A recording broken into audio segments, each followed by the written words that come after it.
Hi అందరికీ. ఈరోజు నేను మా నాన్నతో కలిసి మాల్కొండకైతే స్టార్ట్ అయ్యాను. ఎప్పటి నుంచో అనుకుంటున్నా, ఇప్పటికైతే కుదిరింది.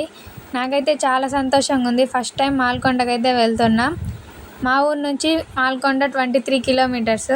వెదర్ కూడా చాలా బాగుంది ఈరోజు. ఇంకా ఈ గుడి స్పెషాలిటీ ఏంటంటే వారంలో ఒకరోజు మాత్రమే గుడి ఓపెన్ చేస్తారు. మిగతా 6 రోజులు ఋషులు వచ్చి స్వామివారికి పూజలు చేస్తారని అక్కడి వారి నమ్మకము. ఇంకా అలా మాల్కొండకైతే రీచ్ అయ్యాము. ఇంకొకసారి మొత్తం చూసేద్దామని అక్కడ షాప్స్ అన్నీ చూసాము. చాలా బాగున్నాయి. చిన్న చిన్న టెడ్డీ బేర్స్, చిన్నపిల్లలు ఆడుకునేవి అన్నీ బాగున్నాయి. ఇంకా గుడి పైకి ఎక్కుదామని కొండపైకి అయితే స్టార్ట్ అయ్యాము. ఇంకా ఎలాగో అలా పైకి అయితే రీచ్ అయ్యాము. మేము వెళ్ళేసరికి అక్కడ కోలాటం అయితే జరుగుతుంది. ఒక్కొక్కరు చాలా చక్కగా వేశారు.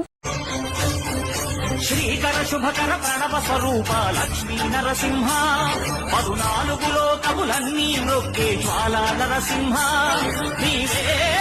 ఇక్కడ నేను అబ్జర్వ్ చేసింది ఏంటంటే కొత్తగా పెళ్ళైన వాళ్ళు ఎక్కువ మంది వచ్చున్నారు. ఇంకా అలా మొత్తం చూసేసుకొని మా ఊరికైతే రిటర్న్ అయ్యాం. ఈనాటి ముఖ్యాంశాలు అయితే ఇవే. ఫాలో అండ్ సబ్స్క్రైబ్ మాత్రం మర్చిపోకండి. Bye bye.